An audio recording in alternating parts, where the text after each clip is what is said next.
Very very good morning to all of you.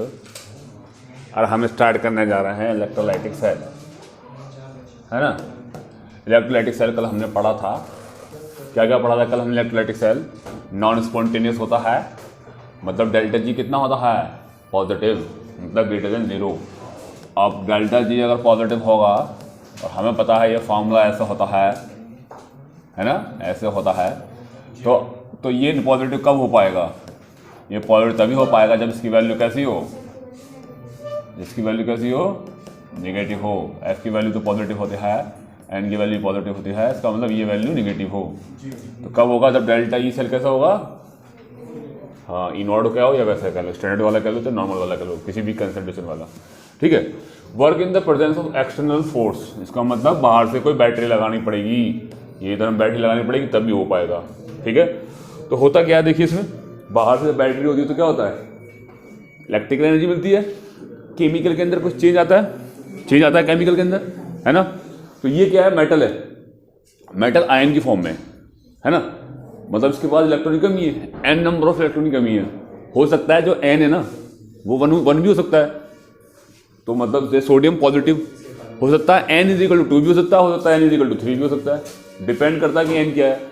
मान लो sodium है तो क्या होगा, ये 1 इलेक्ट्रॉन क्या बन जाएगा, ऐसे बन जाएगा सॉलिड। तो कैटायन हमेशा क्या बनेगा, कैथोड पे, और एन चेंज हो सकता है ना अलग अलग के लिए। ये कौन है भाई साहब, ये देखिए निगेटिव है, ये क्या है आपका एनोड है, यहाँ पे मेटल कर लो तो भैया ये ऐसे हो जाएगा, 2 इलेक्ट्रॉन ले रहा है, दो निकालना 2 इलेक्ट्रॉन, तो 2 इलेक्ट्रॉन इसको दे दो बेचारे को, 2 सोडियम बन जाएंगे। तो ऐसे होगी, ये एनायन है, ये रिएक्शन होगी एनोड पे, और ये वाली कैसी होगी, कैथोड पे होगी। ये जनरल इक्वेशन ने रखी है रिडक्शन की, ये ना। अब कभी कभी क्या होता है, इसमें हम इनर्ट इलेक्ट्रॉन यूज करते हैं, जैसे CuSO4 का हमें इलेक्ट्रोलाइट है। CuSO4 में कौन कौन से आयन है, देखिए एक तो कॉपर आयन है, एक H+ आयन है, एक SO4 आयन है, एक OH। ये कहाँ से आए, वाटर से, है ना। तो अब इसमें इनका रिडक्शन पोटेंशियल किसका ज्यादा है, मतलब कौन आसानी से जल्दी रिड्यूस हो जाएगा। तो कॉपर हाइड्रोजन इलेक्ट्रोकेमिकल सीरीज में हाइड्रोजन से नीचे होता है, तो भाई साहब कॉपर हो जाएगा। कॉपर ने इलेक्ट्रॉन पकड़ा, रिड्यूस हुआ, और क्या हुआ, मेटल बना दिया सॉलिड फॉर्म में, तो कैटायन कहाँ जाएगा, कैथोड पे जाएगा, तो इसका क्या हो गया, रिडक्शन, ठीक है। अब बात करते हैं एनायन की, एनायन कहाँ पे जाएगा, एनोड पे, तो ये रिएक्शन कहाँ होगी, एनोड पे होगी, है ना। और एनोड पे क्या होता है, ऑक्सीडेशन। तो यहाँ पे इनमें से किसका होगा, तो जिसका ऑक्सीडेशन पोटेंशियल क्या होगा, ज्यादा होगा, मतलब जो आसानी से ऑक्सीडाइज हो जाएगा उसका ऑक्सीडेशन पोटेंशियल ज्यादा होगा, ठीक है। तो यहाँ पे ये 4OH, ये यहाँ पे ये ना होके इसका नंबर आता है, मैंने कहा हेलोजन के अलावा अगर कोई आएगा तो फिर वाटर वाला OH होगा, तो ऐसे हो जाएगा। तो ये क्या हो रहा है, ये ऑक्सीडेशन, तो ऑक्सीडेशन में देखो क्या बनती है, O2 और 4 इलेक्ट्रॉन, ठीक है। यहाँ पे कितने इलेक्ट्रॉन है, 2 इलेक्ट्रॉन है, यहाँ पे कितने 4 इलेक्ट्रॉन है। तो यहाँ पे अगर इलेक्ट्रॉन बराबर करने हैं तो इसको क्या कर दो, 2 से डिवाइड कर दो, या इसको 2 से मल्टीप्लाई कर दो, अगर आप इसका वो है करना है तो बराबर बराबर, ठीक है। अच्छा, रिडक्शन पोटेंशियल क्या होता है, H का कितना होता है 0, और कॉपर कितना होता है 0.34। तो इसलिए तो हमने इसको छोड़ के इसका किया है क्या, रिडक्शन, क्योंकि रिडक्शन पोटेंशियल कॉपर का अच्छा होता है 0.34, और H+ का 0। स्टैंडर्ड में बात कर रहे हैं हम, स्टैंडर्ड का मतलब क्या, रूम टेम्परेचर, और कंसेंट्रेशन क्या, 1 मोलर। शाबाश। इलेक्ट्रोकेमिकल सीरीज हमने कल भी पढ़ी मुझसे, उसमें क्या दे रखा है, टॉप टू बॉटम जो दे रखी है, ऊपर दे रखे हैं नॉन मेटल्स, नीचे दे रखे हैं मेटल्स, मतलब ऊपर जो दे रखे हैं जो आसानी से रिडक्शन कर रहे हैं, तो रिडक्शन पोटेंशियल घटते क्रम में दे रखा है, डिक्रीजिंग ऑर्डर में दे रखा है। कौन सा वाला, रिडक्शन पोटेंशियल। हम यहाँ मेटल ऊपर की बात कर रहे हैं, कहते कैटरीना ने फिर पलट के कार मांगी, ये बीच में ये है, बैरियम है, स्ट्रोंटियम है ना। इस तरीके से एल्टो, जैन, फरारी, है ना, ये मैं याद कर लो ऐसे, ठीक है। क्लोरीन हो गया, कोबाल्ट, ये निकल, ये अलग अलग। तो आप इलेक्ट्रोकेमिकल सीरीज है पूरी ये। तो मैंने जैसे पहले बताई थी ना, इलेक्ट्रोकेमिकल सीरीज पूरी याद न करके ये जितने हैं इतने याद कर लो, ठीक है, इतने गिवन है। तो ये क्या है, इनका ऊपर से नीचे को क्या हो रहा है, रिडक्शन पोटेंशियल क्या हो रहा है, बढ़ रहा है, इनकेस कर रहा है। तो इसका रिडक्शन करना बड़ा मुश्किल है, ऑक्सीडेशन करना आसान है।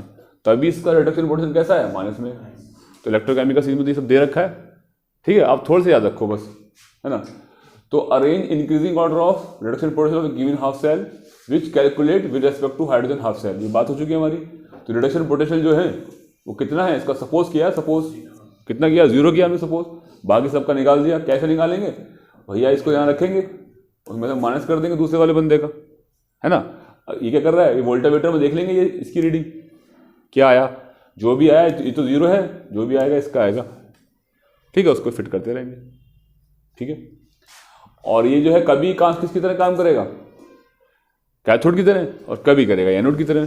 कैथोड की तरह कब काम करेगा, जब इसके साथ कोई जिंक वगैरह जोड़ो या ऐसे मेटल वगैरह जोड़ो, हाइड्रोजन से ऊपर वाले मेटल जोड़ो, और नॉन मेटल वगैरह या फिर लेस रिएक्टिव मेटल जोड़ोगे तो भाई साहब ये कैथोड की तरह काम ना करके किसकी तरह काम करेगा, एनोड की तरह काम करेगा, ठीक है। तो इलेक्ट्रोकेमिकल चीज तो हमने पढ़ी रखी है ना। तो क्या होता है उसमें जो लोअर एलिमेंट होते हैं वो क्या करते हैं, ऑलवेज क्या करते हैं, रिडक्शन। तो अब जो इसके हिसाब से बता रहे हैं हम, है ना, लोअर एलिमेंट क्या करेंगे, रिडक्शन। क्लोरीन है ना, रिडक्शन कर रहा है ना लोअर एलिमेंट। तो बात इसकी नहीं हो रही है, बात हम करेंगे अगर जो हमारी उसमें दे रखी है एनसीईआरटी में, हमारे एनसीईआरटी में जो रिडक्शन पोटेंशियल वाला जिनका ज़्यादा है, जिनका पॉजिटिव वाला है, मतलब जिनके अंदर रिडक्शन पोटेंशियल है, वो डिक्रीजिंग में दे रखा है ना। जो मतलब जो आपने कल पढ़ी थी ना हमने, जो ऊपर वाले बंदे हैं मोस्टली नॉन मेटल है ना, फ्लोरीन एस नेगेटिव वगैरह, हेलोजन वगैरह, OH नेगेटिव वगैरह, वो है जो हाइड्रोजन से ऊपर है, वो सारे के सारे उनका जो इलेक्ट्रोड पोटेंशियल है वो दे रखा पॉजिटिव, मतलब उनका रिडक्शन इलेक्ट्रोड पोटेंशियल मतलब उसका रिडक्शन पोटेंशियल, उनका रिडक्शन पोटेंशियल कैसे दे रखा है, पॉजिटिव। इसका मतलब उनके अंदर रिडक्शन करना आसान है। और हाइड्रोजन से नीचे जो है सब मेटल दे रखे, इसका मतलब उनका ऑक्सीडेशन करना आसान है। तो उनके रिडक्शन पोटेंशियल की वैल्यू कहीं दे रखी है, वहाँ नेगेटिव में दे रखी है, कल तो पढ़े थे हम लोग, वो नाप के सबके पास है एनसीईआरटी, है ना। ये सब है, ये लेस एक्टिव है, इसमें दिखा रखा है, याद यहाँ से याद कर लेना आप। कॉपर वगैरह का पता होना चाहिए, कुछ है इंपॉर्टेंट, ठीक है। Lithium, magnesium, cold water, metal hydroxide. अगर लिथियम मैग्नीशियम में अगर ये करो आप, कोल्ड वाटर मिलाओ मैग्नीशियम में, तो क्या होता है, हाइड्रोजन दे देगा। अगर मैं ऐसी है इसे वाटर का इसके साथ कैसे मिलाना पड़ेगा, हॉट वाटर के अंदर, तब हाइड्रोजन देगा। तो इसका मतलब है मैग्नीशियम जो है मोर एक्टिव है किससे, तो लिथियम से लेके मैग्नीशियम की बात करेंगे उस सीरीज में, उसे कोल्ड वाटर के साथ मिलाएंगे तो सिर्फ वो कोल्ड वाटर के साथ ही हाइड्रोजन को क्या कर देगा, डिस्प्लेस कर देगा। लेकिन ये कोल्ड वाटर के साथ नहीं कर रहा, कौन, मैग्नीशियम से लेके आयरन तक, वो किस में कर रहा है, वो हॉट वाटर या स्टीम से रिप्लेस कर रहा है उसमें। इसका मतलब क्या है, इसका मतलब क्या है, ये इसको हीट देनी पड़ रही ना, ये ज़्यादा रिएक्टिव है, ये लेस एक्टिव है, ये भी ऑक्सीडेशन कर रहा है, ये भी ऑक्सीडेशन कर रहा है। तो इलेक्ट्रोकेमिकल सीरीज में ये ऊपर है ना हमारी वाली में, ठीक है, इलेक्ट्रोकेमिकल सीरीज में, क्योंकि इनका क्या है, इनका ऑक्सीडेशन करना क्या है, आसान है लिथियम का, लिथियम से लेके कहाँ तक, मैग्नीशियम तक, यहाँ तक, ठीक है। इन्हें कोल्ड वाटर में हाइड्रोजन को रिप्लेस कर देते हैं, मतलब इनका ऑक्सीडेशन पोटेंशियल अच्छा है, रिडक्शन पोटेंशियल खराब है इनका, ठीक है। फिर देखो उसके बाद क्या है, यहाँ से लेके यहाँ तक ये हॉट वाटर में है ना, ये तो बात कर रहे हैं हम। मैग्नीशियम से कहाँ से, मैग्नीशियम के बाद, सॉरी मैग्नीशियम के बाद क्या है, M से यहाँ तक क्या होगा ये, ठीक है। ये बात, इस बात को समझाया गया है कि भैया कैसे कैसे ऊपर से नीचे जाते में, ये वाला जो हम जो बता रहे हैं, हमने मेटल पहले लिए ना, तो ऊपर से नीचे जाते में क्या हुआ, क्या कम हो रहा है हमारा, रिडक्शन पोटेंशियल क्या हो रहा है, क्या हो रहा है, इंक्रीज कर रहा है यहाँ पे, है ना, क्योंकि हमने यहाँ पे क्या लिए, मेटल, और वहाँ क्या करता है एनसीईआरटी में, उसमें डिक्रीज करता है, ठीक है। अब देखो strength of reducing agent character, मतलब कोई जो स्ट्रेंथ है किसी रिड्यूसिंग एजेंट करेक्टर की, अगर किसी का रिडक्शन पोटेंशियल ज़्यादा है तो उसकी रिड्यूसिंग करेक्टर कैसा होगा, उसका कम होगा। मतलब किसका रिडक्शन पोटेंशियल ज़्यादा है, इसका मतलब उसके अंदर ऑक्सीडेशन मुश्किल होगा, और जिसके अंदर ऑक्सीडेशन होता है वही तो रिड्यूसिंग एजेंट होते हैं, है ना। तो जिसका रिडक्शन पोटेंशियल कैसा है, खराब है, तो ये कैसा है, रिड्यूसिंग एजेंट कैसा है, ये अच्छा होगा, क्योंकि रेसिप्रोकल होता है ना एक दूसरे से, एक दूसरे के कैसे होगा, रेसिप्रोकल होगा। और जबकि अब ये है जिसका रिडक्शन पोटेंशियल अच्छा है, इसका मतलब उसके अंदर रिडक्शन हो रहा है बहुत अच्छे से, और वो दूसरे के अंदर ऑक्सीडेशन करेगा, तो वो अच्छा ऑक्सीडाइजिंग एजेंट होगा। समझ में आ गई बात। ऑक्सीडेशन तो पता ही है ना, जो इलेक्ट्रॉन लॉस करते हैं उनके अंदर ऑक्सीडेशन, और जो इलेक्ट्रॉन गेन करते हैं उनके अंदर क्या होता है, उनके अंदर क्या होता है, रिडक्शन। तो एक बंदे के अंदर ऑक्सीडेशन हो रहा है तभी तो दूसरे के अंदर रिडक्शन हो रहा है, क्योंकि ये इलेक्ट्रॉन निकाला तभी तो ये इलेक्ट्रॉन ले पा रहा है ना, ये इलेक्ट्रॉन निकाला तभी तो ले पा रहा है। तो ये अपने अंदर क्या कर रहा है, ऑक्सीडेशन, लेकिन इसके अंदर क्या कर रहा है, रिडक्शन। तो ये जिसके अंदर ऑक्सीडेशन होता है वो क्या होता है, रिड्यूसिंग एजेंट, रिड्यूसिंग एजेंट होता है। तो रिड्यूसिंग एजेंट किसके अंदर अच्छा होगा, जो अच्छा ऑक्सीडेशन करेगा, है ना। लेकिन अगर जो जिसका रिडक्शन पोटेंशियल अच्छा होगा, इसका मतलब क्या है, वो रिडक्शन अच्छा करेगा, ऑक्सीडेशन अच्छा नहीं करेगा। ऑक्सीडेशन कैसे करेगा, बेकार करेगा। जब ऑक्सीडेशन बेकार करेगा तो कैसा होगा उसका रिड्यूसिंग कैरेक्टर, वो बेकार होगा। तो रिडक्शन पोटेंशियल और रिड्यूसिंग कैरेक्टर, है ना, रिड्यूसिंग कैरेक्टर कैसा होगा, एक दूसरे के इनवर्सली प्रोपोर्शनल होगा। और ऑक्सीडाइजिंग एजेंट या ऑक्सीडाइजिंग कैरेक्टर और रिडक्शन पोटेंशियल क्या होगा, एक दूसरे के डायरेक्टली प्रोपोर्शनल होगा। ठीक है। NaCl का इलेक्ट्रोलाइसिस किया हमने। NaCl में क्या होता है बताओ, कैटायन तो ये होते हैं, है ना, और Cl, और वैसे क्या होता है उसमें, NaCl की बात करें ना, Na+ H पॉजिटिव और Cl और OH नेगेटिव, यही तो होता है। कल हमने बात करी थी, इसका क्या होगा, ये इसका होगा, इनमें से किसका होगा, H का होगा। H का क्यों होगा, क्योंकि इसमें रिडक्शन होता है ना, कैटायन कैथोड पे रिडक्शन होता है। तो H का क्या होगा, रिडक्शन पोटेंशियल ज्यादा होता है। तो इसका कितना होता है, 0, इसका कितना होता है, -0.76। तो भाई साहब इसका होगा, है ना। तो ये बात हो गई थी। तो एनोड पे कौन सी रिएक्शन होगी, कैथोड पे कौन सी रिएक्शन होगी, बताओगे मुझे। एनोड पे तो एनायन जाएगा और कैथोड पे कैटायन। तो कैटायन की बात करता हूं मैं। कैटायन क्या करेगा, ये इलेक्ट्रॉन पकड़ेगा, है ना, और क्या पकड़ेगा, 2 क्या बना लेगा ये। तो ये वाली रिएक्शन कहाँ पे होगी, ये कैटायन है, तो ये रिएक्शन कौन सी होगी, कैथोड पे। अच्छा, अब ये 2 है, एक Cl नेगेटिव है, OH नेगेटिव है। तो मैंने कहा कि भाई साहब जो Cl नेगेटिव है ना, Cl नेगेटिव है मतलब हैलोजन है, तो इनका ऑक्सीडेशन अच्छा होता है, OH नेगेटिव से बेटर होता है। अगर OH नेगेटिव है और Cl नेगेटिव है, कोई भी हैलोजन है, तो फिर हम हैलोजन का ऑक्सीडेशन करेंगे। तो यहाँ से 2 इलेक्ट्रॉन निकलेंगे, तो एट एनोड पे क्या होगा, ये दो इलेक्ट्रॉन जरूरत पड़ी ना इन्हें। तो अब 2 इलेक्ट्रॉन कौन निकालेगा, Cl निकालेगा। एक Cl तो एक निकालेगा, तो 2 Cl लो। तो ये 2 इलेक्ट्रॉन निकालेगा और क्या बनाएगा, Cl2।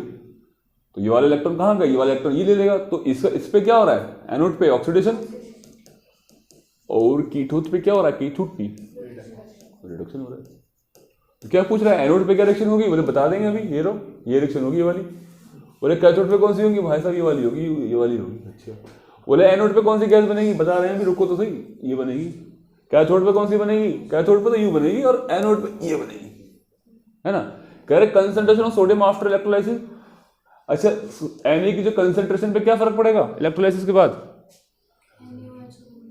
अरे Na की कंसंट्रेशन पे, Na तो वही रहेगा। अगर इसके 10 मोल थे, Na पे कोई फर्क पड़ा, Na की कंसंट्रेशन गायब हुई, Na को छेड़ा, इलेक्ट्रोलाइसिस ने छेड़ा कुछ, तो जैसे पहले इलेक्ट्रोलाइसिस था, ऐसी इलेक्ट्रोलाइसिस के बाद भी Na की कंसंट्रेशन होगी। तो मैं क्या बोलूँ, उसकी क्या होगी, कांस्टेंट। कह रहे pH of the solution after electrolysis, pH क्या होगा। अब देखो ये जो H+ है गायब हो रहा है, पानी के अंदर से गायब हो रहा है H+ गायब हो रहा है, तो मतलब H कंसंट्रेशन कम हो रही है। जब H कंसंट्रेशन कम होती है तो pH क्या होता है, बढ़ता है। तो OH तो है ना वही मौजूद, है ना। तो pH कैसी होगी, बढ़ेगी, इंक्रीज करेगी। सब समझ में आ गया सारे क्वेश्चन, ठीक है। फेरेडे लॉ क्या होता है, कह रहे हैं कि ये कह रहे हैं, देखो ये आपका इलेक्ट्रोलाइसिस करा रहे हैं आपने यहाँ इलेक्ट्रोड लगाए थे, यहाँ लगा दी बैटरी, किसी भी इलेक्ट्रोलाइट का आपने मोल्टन NaCl ले लिया, उसका इलेक्ट्रोलाइसिस करा रहे हैं आप। तो भाई साहब एक पर सोडियम डिपोजिट हो गया और एक पे चली जाती है क्लोरीन, कर चुके हैं तो हम, ऐसे होता है। तो ये मास कितना डिपोजिट होगा, ये मास कितना डिपोजिट होगा, इसी के बारे में मतलब क्वांटिटी के बारे में बात करता है फेरेडे लॉ जो है, वो क्वांटिटी के बारे में बताता है कि भाई कितनी क्वांटिटी, क्वालिटी के ना बता के क्वांटिटी के बारे में बता रहा है ना।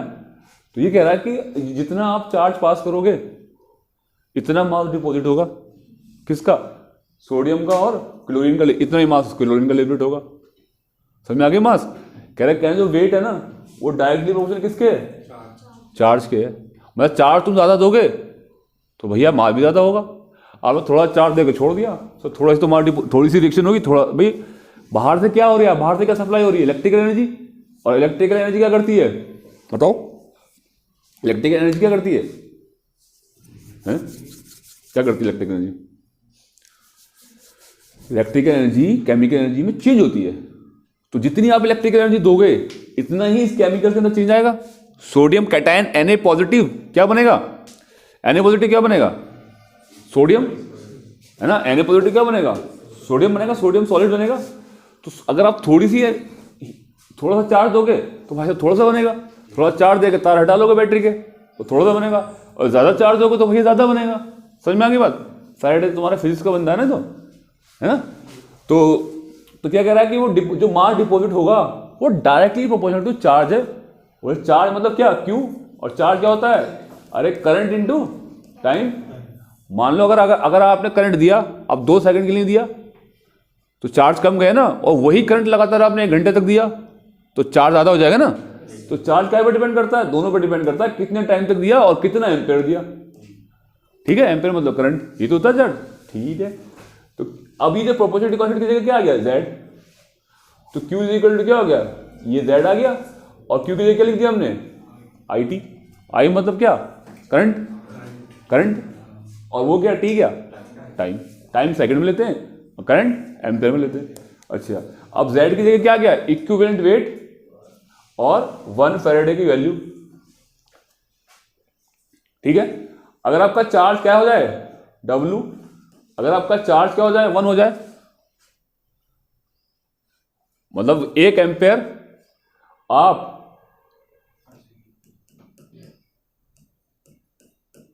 ये Z का दूंगा अभी मैं, Z की वैल्यू बताऊं, Z है क्या चीज। अगर आपका चार्ज 1 हो जाए, चार्ज 1 कब होगा, जब 1 एम्पेयर और 1 एम्पेयर 1 सेकंड तक पास कराओ, आप 1 एम्पेयर 1 सेकंड तक पास कराओ, तो ये चीज तो यूनिटी हो जाएगी, है ना। तो W क्या हो जाएगा, Z के बराबर। तो Z समझ में आ गया, Z क्या है, Z वो वेट है जो आप 1 एम्पेयर 1 सेकंड तक पास कराने पे, है ना, जो भी आपका मास डिपॉजिट होगा वो Z है। समझ में आ गई बात, Z क्या है, समझ में आ गई बात। अच्छा, तो अब ये Z किसके बराबर होता है, इक्विवेलेंट वेट अपॉन 96500, है ना, या इक्विवेलेंट वेट किसके बराबर होता है, Z इंटू 96500। तो Z क्या होगा, Z into 96500 into equivalent weight. अब मुझे बताओ Z क्या चीज थी, Z वो मास था जो 1 एम्पेयर मतलब 1 क्या नाम है, 1 कूलम कह लो ना, 1 कूलम चार्ज पास कराने पे जो मास डिपॉजिट हो रहा वो मास था। बोले ये तो था इतने पे, बोले इतने पे कितना डिपॉजिट होगा, इतने से मल्टीप्लाई कर देंगे। देखो 1 कूलम पे कितना था, Z बोला ना, उस मास को Z बोला हमने, उस मास को Z बोला। अगर 1 कूलम पास कराने पे जितना मास डिपॉजिट होगा वो Z बोला जाएगा। बोले भाई साहब अच्छी ऐसी बात है, बोले हाँ। बोले 96500 का मतलब कितना है, 1 फैराडे। 1 फैराडे में कितना मास डिपॉजिट होगा, बोले जब 1 में इतना हो रहा है तो इसे मल्टीप्लाई करो तो बोले इतना मास डिपॉजिट होगा, है ना। मतलब 1 फैराडे पे इतना मास डिपॉजिट होगा, 1 फैराडे पे इतना मास डिपॉजिट होगा, मतलब Z का इतना टाइम्स। समझ, Z कौन सा मास है, जब 1 कूलम या कह लो 1 एम्पेयर 1 सेकंड, है ना, तक पास कराया जाए जो चार्ज डेवलप होगा, मतलब 1 कूलम, 1 कूलम में इतना मास डिपॉजिट, जो भी मास डिपॉजिट होता है उसे Z बोलते हैं। ठीक है, उसे Z बोलेंगे। और बोले अगर उसको इससे मल्टीप्लाई कर दे, ये कहता है 1 फैराडे किसका चार्ज है, 1 फैराडे का चार्ज है 96500 कूलम है 1 फैराडे। मतलब ये होता है 1 इलेक्ट्रॉन का चार्ज जो होता है ना, उसको मल्टीप्लाई कर दो एवोगाड्रो नंबर से, मतलब 1 मोल इलेक्ट्रॉन का जो चार्ज होता है वो 1 फैराडे होता है। अगर 1 मोल इलेक्ट्रॉन का चार्ज होगा, 1 मोल इलेक्ट्रॉन का चार्ज क्या होगा, 1 फैराडे, या फिर 96500 कूलम, 96480 होता है, और राउंड ऑफ करके 96500 कूलम लिखते हैं न्यूमेरिकल में, है ना, 96500 कूलम। बात समझ में आ गई। तो बोले 1 कूलम चार्ज करने पे इतना हो रहा है, तो भाई साहब 1 फैराडे पे इतना ही तो होगा, है ना? आ रही बात समझ में? तो ये जो है आपका Z क्या चीज है? Z का मतलब ये है जब आपका यहां से हमारा क्या आया, मतलब 96500 कूलम इतना वेट डिपॉजिट होगा 1 फैराडे का, ठीक है? तो वो क्या कहलाता है, देखो Z इंटू ये Z की जब हम मल्टीप्लाई करेंगे 96500 से, तो जो भी वेट आएगा उसको बोलते हैं इक्विवेलेंट वेट। उसको क्या बोलते हैं? इक्विवेलेंट वेट बोलते हैं। Z की मल्टीप्लाई किससे करेंगे? 1 फैराडे से, इतने कूलम से करेंगे, तो जो भी वेट आएगा ना, ठीक है, इतनी वैल्यू से, इतने मैग्नीट्यूड से करेंगे। जब कोई बताओ 1 कूलम में इतना हो रहा है हमारा डिपॉजिट, तो इतने में कितना होगा? इतने में इतना होगा। मतलब 1 फैराडे चार्ज में जितना मास डिपॉजिट होता है वो क्या कहलाता है? Equivalent weight. तो ये बात याद रहेगी। मतलब कहने का मतलब ये है, सिंपल ऐसे करके सोचो कि कोई एक इलेक्ट्रोलाइसिस करा रहा हूं मैं, उसमें अगर मैं 1 फैराडे चार्ज दे रहा हूं, तो जो मास डिपॉजिट होगा उस मेटेरियल का, जो भी मेटेरियल है, Na पॉजिटिव है, जो भी Mg पॉजिटिव है, उसके इक्विवेलेंट वेट के बराबर डिपॉजिट होगा, वो उसका इक्विवेलेंट वेट होगा। 1 फैराडे, कभी भी हमने 1 फैराडे दिया किसी भी इलेक्ट्रोलाइसिस करा रहे हैं, तो 1 फैराडे मतलब 96500 कूलम दे रहे हैं हम, इतना चार्ज दे रहे हैं उसको, तो मास जो डिपॉजिट होगा ना वो कितना होगा? वो कितना होगा मास जो डिपॉजिट होगा? हैं? मास जो डिपॉजिट होगा इक्विवेलेंट वेट के, किसके? इक्विवेलेंट वेट के बराबर डिपॉजिट होगा। बताओ ये बात समझ में आई नहीं आई? है ना? ये बात को आप कान में डाल दो, दिमाग में डाल दो, कान से निकल के फिर दिमाग में पहुंच जाएगी बात। कान में डालना जरूरी है, फिर क्या नाम है, दिमाग में रखे रहना, निकालना मत। तो 1 फैराडे जब चार्ज दोगे तो कितना वेट डिपॉजिट होगा? Equal weight. और फैराडे फर्स्ट लॉ क्या है? फैराडे फर्स्ट लॉ कहता है कि भाई जितना चार्ज दोगे इतना मास डिपॉजिट। भैया 1 फैराडे दोगे तो और ज्यादा हो जाएगा मास डिपॉजिट। अगर आप 1 कूलम दोगे तो बराबर होगा, Z के बराबर मास डिपॉजिट होगा। कितना वेट डिपॉजिट होगा? वेट कितना होगा? वेट इज इक्वल टू कितना होगा? Z, क्योंकि अगर आप 1 कूलम दोगे तो भैया Z के बराबर डिपॉजिट होगा, और भैया अगर क्या नाम है ज्यादा करोगे तो भैया ज्यादा वेट डिपॉजिट होगा, है ना? और Z क्या होता है? Z होता है वैसे इक्विवेलेंट वेट अपॉन 96500, है ना? मतलब यह कि मैं क्या हूं, डिवाइड बाई 1 फैराडे। 1 फैराडे वाला मैग्नीट्यूड, यूनिट नहीं, खाली मैग्नीट्यूड में 96500। ठीक है, इतना बात समझ में आ गई? तो साफ कर दे, अच्छा लगता है साफ चीज, थोड़ा और बड़ा करके जल्दी। अब देखो यहाँ पे आइए आप, तो ये वाली इक्वेशन आपको समझ में आ गई? ठीक है। अब मैं कह रहा हूं कि ना मैं वेट, ये रहा वेट, मैं इक्विवेलेंट वेट को नीचे ले आऊं, weight upon equivalent wait Q upon 96500, तो ये मेरा एक फार्मूला बन गया। ये मेरा यूज होगा फार्मूला, चाहे ये फार्मूला कह लो, चाहे ये फार्मूला कह लो, चाहे ये फार्मूला कह लो, ये सब फार्मूला आपको याद आ गए। तो weight upon equivalent wait, weight upon equivalent wait Q upon 96500। तो इक्विवेलेंट वेट तो पता ही है ना क्या होता है, जो 1 फैराडे चार्ज करने पर, इक्विवेलेंट वेट क्या होता है, जो 1 फैराडे चार्ज पास करने पर जो भी वेट डिपॉजिट होगा वो क्या होगा, इक्विवेलेंट वेट होगा। ठीक है ना, समझ में आ गई बात।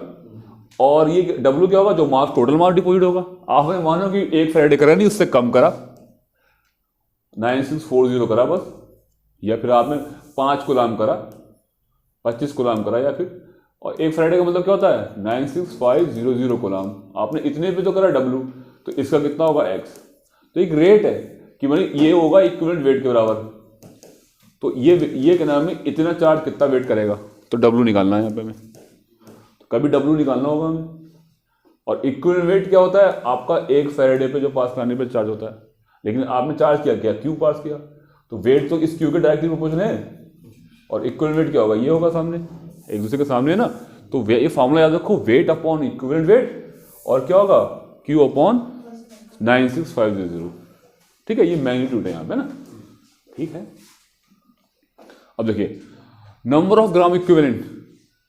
अच्छा, नंबर ऑफ ग्राम इक्विवेलेंट क्या होता है, नॉर्मली पढ़े हम, तो अभी हम यहाँ पे क्या पढ़े, देखो यहाँ हम पढ़े वेट अपॉन इक्विवेलेंट वेट, है ना, वेट अपॉन इक्विवेलेंट वेट, और Q अपॉन 9650। यहाँ क्या पढ़े, वेट अपॉन इक्विवेलेंट वेट और Q अपॉन 96500, ये फॉर्मूला हम पढ़े, ठीक है। अच्छा, नंबर ऑफ ग्राम इक्विवेलेंट कितना होता है? Number of gram equivalent, number of gram equivalent का होता है नंबर, अच्छा वेट अपॉन इक्विवेलेंट वेट आपने पढ़ा है, नॉर्मलिटी पढ़ा है, नॉर्मलिटी में क्या, अच्छा नंबर ऑफ मोल्स निकालते हैं वेट अपॉन मोलर मास, है ना, निकालते हैं ना, वेट अपॉन मोलर मास निकालते हैं। अच्छा नॉर्मलिटी में क्या करते हैं, नंबर ऑफ इक्विवेलेंट होता है फॉर्मूले के अंदर, तो नंबर ऑफ इक्विवेलेंट होता है वेट अपॉन मोलर मास ना होके इक्विवेलेंट वेट, तो वेट अपॉन इक्विवेलेंट की जगह मैं क्या ले सकता हूं, नंबर ऑफ ग्राम इक्विवेलेंट ले सकता हूं, नहीं ले सकता, है ना, नंबर ऑफ ग्राम इक्विवेलेंट ले सकता हूं, नहीं ले सकता। और ये क्या है, Q अपॉन ये फॉर्मूला मेरा बन गया, नंबर ऑफ ग्राम इक्विवेलेंट बराबर होता है Q अपॉन 96500, ये नंबर ऑफ ग्राम इक्विवेलेंट होता है वेट अपॉन इक्विवेलेंट वेट। ये मैं क्यों बना रहा हूँ फॉर्मूला, ये हमें क्वेश्चन करने में बहुत हेल्प करेगा। तो क्या है, number of gram equivalent is equal to Q upon 96500, इतना समझ में आ गया। अच्छा, तो अगर आपका Q चार्ज भी इतना ही हो जाए 96500 के बराबर हो जाए तो ये कितना आ जाएगा, Q की जगह मैं पुट कर दूं तो क्या वैल्यू है, Q अगर इतना हो जाए तो कितना आ जाएगा, नंबर ऑफ ग्राम इक्विवेलेंट 1। तो नॉर्मलिटी होती है ना, जब नंबर ऑफ ग्राम इक्विवेलेंट 1 हो और 1 लीटर के अंदर हो तो नॉर्मलिटी 1 होती है ना। तो मैं नंबर ऑफ ग्राम इक्विवेलेंट को ऐसे कह सकता हूं, देखो weight upon equivalent, weight upon equivalent wait होता क्या है, मोलर मास, जल्दी बताओ, molar mass upon n factor, यही होता है ना। तो n फैक्टर तो ऊपर चला जाएगा, तो मैं यहाँ पे कर दूं n फैक्टर, और ये क्या चीज होती है, मोल, वेट अपॉन मोलर मास क्या होता है, नंबर ऑफ मोल्स, तो मैं कहूं कि n फैक्टर इनटू क्या, मोल। तो अगर आपको नंबर ऑफ ग्राम इक्विवेलेंट निकालने में प्रॉब्लम हो रही है, आप ये क्या बीच में आ गया, हम तो मोल निकालना जानते, तो कोई बात नहीं, मोल को n फैक्टर से मल्टीप्लाई कर दो तो नंबर ऑफ इक्विवेलेंट ही तो होता है। बताओ, इतनी बात समझ में आई नहीं आई? आपको नॉर्मलिटी से चिड़ है, नॉर्मलिटी पे आप काम नहीं करना चाहते, नॉर्मलिटी क्या होती है ना, तो आप नंबर ऑफ इक्विवेलेंट क्या होता है, मोल इंटू n फैक्टर, और n फैक्टर तो पता ही है ना आपको, अगर n है पॉजिटिव तो उसका n फैक्टर कितना है 1, इतना चार्ज होता है, Mg2 पॉजिटिव है तो उसका n फैक्टर कितना है 2, और HCl है एसिड तो उसका कितना है 1, एक H प्लस निकालना ना, है ना, तो n फैक्टर तो निकालना आता ही है। तो आप n फैक्टर मतलब n factor into mole into Q upon ये कर सकते हो, ठीक है। अच्छा मोल क्या होता है, मोल तो वेट अपॉन मोलर मास होता है ना, है ना, वेट अपॉन मोलर मास, जो भी एटॉमिक मास हो, molar mass, molar atomic mass, ठीक है। तो n इंटू ये होता है, अच्छा वो किसके बराबर होगा आपका ये, तो मोल्स निकालने के क्या फार्मूले, नंबर ऑफ मोल्स निकालने के फार्मूले क्या है, नंबर ऑफ मोल्स निकालने के फार्मूले लोग क्या है, अगर गिवन वेट दे रखा हो, given weight upon molar mass, है ना, ये एक तो, और अगर वॉल्यूम दे रखा हो तो वॉल्यूम को हमें पता है 1 मोल वॉल्यूम में 22.4 होता है। मान लो अगर नंबर ऑफ मोल्स निकालने हो, नंबर ऑफ मोल्स, तो इसका फॉर्मूला पता क्या है, आपका जो वॉल्यूम दे रखा है, वॉल्यूम ऑफ किसी भी गैस का, ठीक है, कोई दे रखा है volume of hydrogen at STP, जो भी जिसका दे रखा है मानो, और क्या हो जाएगा, कोई गैस का 22.4, आपको कोई वॉल्यूम देखा भाई इस एसटीपी पे इसका वॉल्यूम इतना है, ये वाली गैस का इतना है, तो 22.4 से डिवाइड कर दो, मान लो उसका वॉल्यूम 44 है, 44.8 है वॉल्यूम उसका, 44.8 लीटर है ना, कोई से हो, हाइड्रोजन क्यों लिख रहा हो, कोई से भी लिख लो, वॉल्यूम ऑफ गैस, है ना, एसटीपी, है ना, ठीक है, और कितना कर दो 22.4 से, तो ये भी तो मोल्स निकालने का फार्मूला है, नंबर मोल बराबर ये फार्मूला है नहीं है, मतलब टोटल हमें पता है कि एक मोल गैस, किसी भी एक मोल गैस का एसटीपी कंडीशन में 22.4 लीटर होता है, इतना होता है, और उसने दे रखा है किसी गैस का वॉल्यूम दे रखा है, तो आपको नंबर ऑफ मोल्स निकालने हो तो आपको पता है कि एक मोल में इतना होता है, तो जितने भी आपको वॉल्यूम दे रखा हो उसे डिवाइड कर दो, किससे, 22.4 से, तो नंबर ऑफ मोल्स आ जाएंगे, नहीं आ जाएंगे, आ जाएंगे नंबर ऑफ मोल्स। तो नंबर ऑफ मोल्स निकालने के लिए इसकी जगह आप ये भी लिखते हो वेट अपॉन मोलर मास, ये भी होता है मोल्स का फार्मूला। अगर क्वेश्चन में आपको दे रखा हो कि नाम है वॉल्यूम, तो उस वॉल्यूम को 22.4 से डिवाइड कर दो, ये भी लीटर में होगा, ये भी लीटर से लीटर कट जाएगा, तो उस गैस का वॉल्यूम, गैस का तो वॉल्यूम होगा, और उसका, और हमेशा गैस के लिए यूज करना है ये 22.4 वाला मसला, ये वाला नंबर ऑफ मोल्स निकालने का तरीका है सिर्फ गैस के लिए होता है। किसी कोई भी गैस हो, एक मोल गैस कितनी होती है एसटीपी कंडीशन पे 22.4, तो जो भी वॉल्यूम दे रखा होगा उसे 22.4 से डिवाइड कर दोगे तो नंबर ऑफ मोल्स निकल जाएंगे।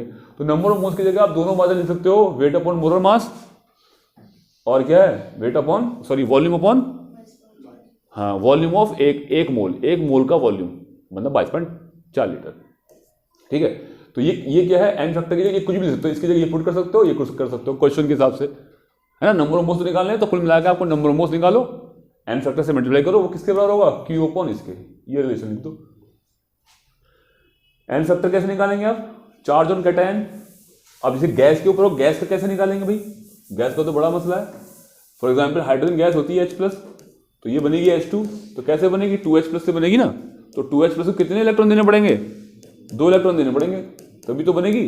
तो गैस का किसी गैस का निकालना है आपको एन फैक्टर, तो ऐसे निकालेंगे कितना हो गया 2, है ना।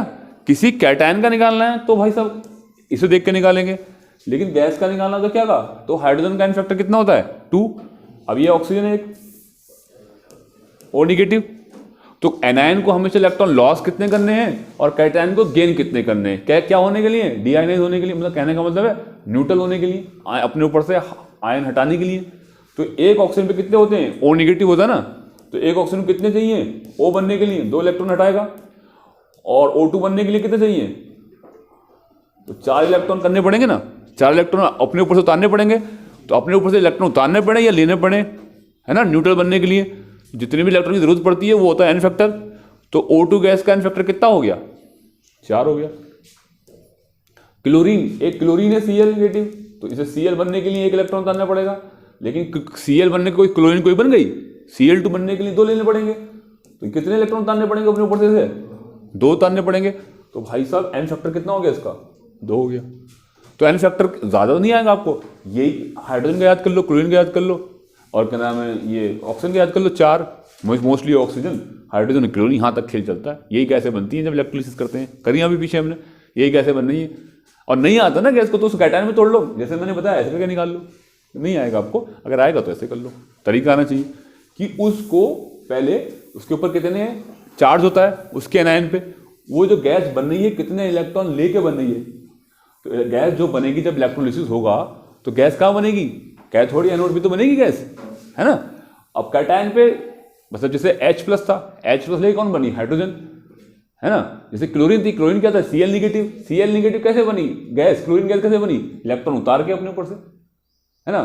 तो कैटायन कहाँ जाएगा, कैथोड पे, और आयन जाएगा एनोड पे। तो क्लोरीन कहाँ बनेगी, एनोड पे बनेगी, और क्या नाम है हाइड्रोजन कहाँ बनेगी, कैथोड पे बनेगी, है ना, क्योंकि वो कैटायन है ना, कैटायन जाता है उसके ऊपर। तो ये हमें गैस का एन फैक्टर पता होना चाहिए। अब second law of Faraday, Faraday का पहले वो लाता फिर सेकंड लॉ था। अब फैराडे ये कहता है कि मान लो हमने सीरीज में लगा दिया कई सारे अलग अलग तरह के इलेक्ट्रोलाइट लगा दिए, एक तो CuSO4 लगा दिया, AgNO3 लगा दिया, एसिड लगा दिया। यहां पे चार्ज कितना है 2+ कॉपर के ऊपर, एन फैक्टर 2 पॉजिटिव है ना। Ag पे कितना है 1 पॉजिटिव, Ag प्लस NO3 ना, Ag+ और NO3 नेगेटिव, ऐसी तो है ये। और HCl क्या है H+Cl नेगेटिव। तो इनका एन फैक्टर थोड़ा मैं अलग निकाल के सिखाता हूं। अगर मैं यहां से 1 फैराडे दे रहा हूं, यहां से 1 फैराडे दे रहा हूं मैं, और ये क्या में लगा हुआ सीरीज में लगे हुए सब, तो यहां सबको 1 ही फैराडे जाएगा पूरे में पूरा। तो सीरीज में लगाने का मतलब क्या है कि मैं सबको सेम चार्ज दे रहा हूं, मतलब ये है इसका।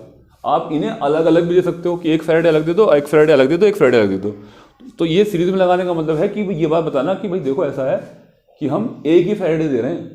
किसको दे रहे हैं 1 फैराडे, इन तीनों इलेक्ट्रोलाइट को 1 ही फैराडे दे रहे हैं, मतलब सेम चार्ज दे रहे हैं। तो सेम चार्ज देने पर किसका कितना मास डिपॉजिट होगा, किसका कितना मास डिपॉजिट होगा, ये बात देखनी है। फिर मैं उसकी लॉ की बात करूंगा कि लॉ क्या कह रहा है ना। तो मास कैसे डिपॉजिट होगा, इलेक्ट्रॉन जाएगा। 1 फैराडे का मतलब कितना है 1 मोल इलेक्ट्रॉन, 1 मोल इलेक्ट्रॉन कितना है 1 फैराडे का मतलब 1 मोल इलेक्ट्रॉन, मतलब 1 इलेक्ट्रॉन का चार्ज कितना होता है 1.67 × 10⁻19 कूलम। बहुत कम होता है 1 इलेक्ट्रॉन का चार्ज, लेकिन सब 1 मोल इलेक्ट्रॉन इकट्ठे होते हैं तो कितना होता है 1 फैराडे या 96500 कूलम, इतना होता है। ठीक है, अगर मैं फॉर एग्जांपल इसकी बात करूं कॉपर की, कॉपर 2+ है, तो मैं जब इसको 2 इलेक्ट्रॉन दूंगा ना तो जब जाके एक कॉपर बनेगा, है ना, ये तो बात होगी, है ना। कॉपर डीआयनाइज कब होगा, 2 इलेक्ट्रॉन देने पे होगा, नहीं होगा बताओ, 2 इलेक्ट्रॉन देने पे होगा, होगा नहीं होगा? लेकिन अगर मैं एक ही फैराडे दूं तो कितना डिपॉजिट होगा ये? अरे दो, ये मान लो मैंने 2 इलेक्ट्रॉन देके इसको मैंने क्या दिया, इसको मोल से मल्टीप्लाई कर दी। अब मैंने क्या दिया, 1 मोल कॉपर आयन, तो इसे मोल से कितने हो जाएंगे, 2 मोल इलेक्ट्रॉन, है ना? और ये क्या हो जाएगा, 2 मोल कॉपर। अब ये तो वैसी जनरल इक्वेशन थी, है ना? अब मैंने मोल में बात कर रहा हूं मैं। अगर 1 मोल कॉपर, कॉपर Cu2+ आयन है 1 मोल कॉपर, तो इसको ये बनाने के लिए, ये कॉपर बनाने के लिए, 1 मोल कॉपर बनाने, 1 मोल कॉपर आयन को 1 मोल कॉपर बनाने के लिए, कॉपर सॉलिड बनाने के लिए, इस एक्वस को सॉलिड बनाने के लिए मेरे को 2 मोल इलेक्ट्रॉन देने पड़ेंगे। 2 मोल इलेक्ट्रॉन देने पड़ेंगे। और 2 मोल इलेक्ट्रॉन का चार्ज कितना भैया बताइए? 2 फैराडे। अरे 1 मोल इलेक्ट्रॉन का 1 फैराडे और 2 मोल का कितना हो जाएगा, 2 फैराडे। तो 2 फैराडे मुझे चार्ज देना पड़ेगा, लेकिन वहां पे कितना दिया जा रहा है चार्ज, 1 फैराडे। तो अब 2 फैराडे में जब इतना मास डिपॉजिट हो रहा है, 1 मोल कॉपर डिपॉजिट हो रही है, तो 1 मोल कॉपर डिपॉजिट हो रही है ना, 1 मोल कॉपर, तो 1 फैराडे में कितने मोल कॉपर डिपॉजिट होंगे, हाफ। तो जो भी Cu का जो मोलर मास होगा, ठीक है, मोलर मास जो होगा, molar mass of Cu divide by 2, ठीक है। तो मैं ये नहीं कह सकता, ये नहीं कह रहा हूं molar mass divide by N factor, नहीं कह रहा हूं मैं, है molar mass divide by N factor नहीं आ गया। तो मास कितने, 1 फैराडे देने पे कॉपर का कितना मास डिपॉजिट हो रहा है, molar mass divide by N factor. ये तो निकल गया, तो समझ में आया एन फैक्टर कहां से निकल गया। तो कितने मतलब 1 फैराडे देने पे कितना मास डिपॉजिट हो रहा है, molar mass divide by N factor. तो एक मैंने अभी पहले बताया, पीछे मैंने कहा कान में डाल लो, कान से फिर दिमाग में डाल लो और फिर भूलना मत। 1 फैराडे चार्ज देने पे कितना मास डिपॉजिट होता है, इक्विवेलेंट वेट के बराबर। तो मैं ये नहीं कह सकता ये बराबर इक्विवेलेंट वेट के है, इक्विवेलेंट वेट के बराबर है ही नहीं है। तो molar mass upon N factor क्या होता है, molar mass upon equivalent weight किसके बराबर होता है, बताओ किसके, हाँ एन फैक्टर के बराबर हो जाएगा। तो मोलर मास अपॉन हम लिखेंगे इक्विवेलेंट वेट, इसके बराबर हो गया एन फैक्टर के, है ना। या फिर क्या लो, molar mass upon N factor किसके बराबर हो जाएगा, इक्विवेलेंट वेट के। तो इक्विवेलेंट वेट है क्या चीज, इक्विवेलेंट वेट कुछ नहीं है, molar mass divide by N factor, ये है इक्विवेलेंट वेट, है ना। तो इक्विवेलेंट वेट क्या है, molar mass divide by N factor. अच्छा अब किसकी, एजी की बात है। अच्छा ये एजी है, एजी प्लस को मैं कितने इलेक्ट्रॉन दूंगा, 1 इलेक्ट्रॉन दूंगा तब बनेगा एजी। अब मैं ये बात मोल में कह दूं, मैं कहूं एजी 1 मोल एजी प्लस आयन को मैं कितने इलेक्ट्रॉन दूं, 1 मोल एजी प्लस आयन को मैं कितने इलेक्ट्रॉन दूं, 1 मोल अगर इलेक्ट्रॉन दूं तो क्या बन जाएगा, 1 मोल एजी बन जाएगा। तो इसका मतलब 1 मोल एजी का जो मोलर मास है, मोलर मास बनेगा ना, 1 मोल का मास क्या होता है, 1 मोल एजी का मास क्या होगा, molar mass of AG divide by क्या, एन फैक्टर 1। तो एक में बनना ना, एक ही फैराडे बनना है, तो एन फैक्टर। तो ये जो मास क्या हो गया, ये इक्विवेलेंट वेट हो गया, है ना। तो ये इक्विवेलेंट वेट हो गया किसका, एजी का। अब दूसरा कौन है, H प्लस को मैंने 2H+ को मैं 2 इलेक्ट्रॉन दूंगा तब जाके मेरी क्या बनेगी, हाइड्रोजन गैस बनेगी, है ना। लेकिन दो कोई देना फैराडे।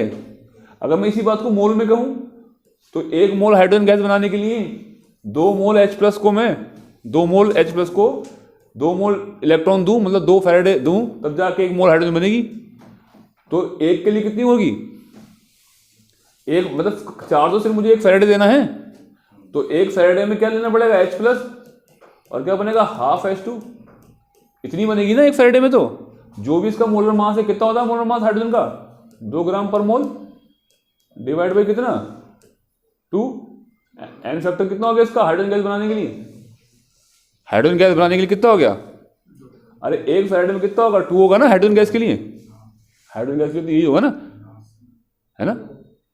हाइड्रोजन गैस को 1 मोल हाइड्रोजन गैस लिबरेट होने के लिए और 1 मोल HN लिबरेट होने के लिए कितना चाहिए, 1 फैराडे चाहिए खाली। तो 1 फैराडे कितना हो जाएगा, एक H को क्या कर देगा, डीएनएस कर देगा। ठीक है, अगर H आयन की बात करेंगे, इसके H प्लस का एन फैक्टर की बात करेंगे तो 1 है, और हाइड्रोजन गैस का कितना है, 2 है। तो 1 मोल हाइड्रोजन गैस लिबरेट होने के लिए हमें 2 क्या नाम है कितना देना पड़ेगा, यहाँ पे 1 फैराडे में कितना होगा, हाफ हाइड्रोजन डिपोजिट होगी। हाफ का मतलब है सिर्फ 1 ग्राम, और ये कहते ग्राम पर मोलर मास तो ये होता है ना। ठीक है, मोलर मास डिवाइड बाय क्या होता है, एन फैक्टर। मोलर मास मतलब क्या होगा, देखो यहां लिख लेते हैं साफ करके, आपका H प्लस है, एक अगर मैं इसको 2 इलेक्ट्रॉन दूं, अच्छा मैं इसको 1 इलेक्ट्रॉन देता हूं, 1 इलेक्ट्रॉन देने पे क्या बनेगा मेरा, हाफ हाइड्रोजन बनेगा, नहीं बनेगा half hydrogen.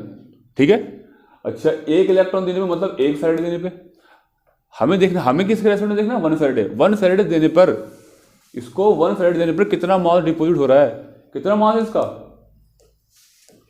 Molar mass of hydrogen gas divide by 2 है, नहीं है। ठीक है, ऐसे हो जाएगा, है ना। अगर हाइड्रोजन गैस की बात में करेंगे तो 1 फैराडे देने पे कितनी हाइड्रोजन डिपोजिट हो रही है, जो उसका मोलर मास है, मतलब हाफ हाइड्रोजन H2 का मोलर मास कितना है, 2 ग्राम पर मोल, लेकिन कितनी होगी, आधी होगी ना, 1 ग्राम पर मोल डिपोजिट होगी। जो ये मास जो डिपोजिट हो रहे हैं, इसका कितना डिपोजिट हो रहा है, molar mass divide by 2। Molar mass किसका, हाइड्रोजन गैस का, डिवाइड बाई 2। इसका कितना डिवाइड, कितना हो रहा है इसका, molar mass divide by 2 copper का, और इसका कितना हो रहा है, मोलर मास डिवाइड बाई 1। तो वो कह रहा है, अब मैं आता हूं कि नाम है सेकंड लॉ ऑफ फैराडे पे। सेकंड लॉ ऑफ फैराडे कहता है, फैराडे से कहता है दूसरे लॉ में कि देखो भैया ऐसा है, अगर आप डिफरेंट इलेक्ट्रोलाइट को सेम चार्ज दोगे, है ना, जो मास जो डिपॉजिट होगा वो अपने इक्विवेलेंट वेट के हिसाब से होगा। मतलब जो हाइड्रोजन गैस बन रही है उसका इक्विवेलेंट वेट क्या है, उसके हिसाब से होगा। ये सबके इक्विवेलेंट वेट ही तो है, ये चीज जो आई, मतलब मोलर मास डिवाइड बाय क्या, equivalent weight. Molar mass divide by N factor मतलब equivalent weight. Molar mass divide by क्या, एन फैक्टर मतलब क्या, इक्विवेलेंट वेट। मोलर मास किसका, Ag का, डिवाइड बाय किससे, equivalent weight, sorry N factor.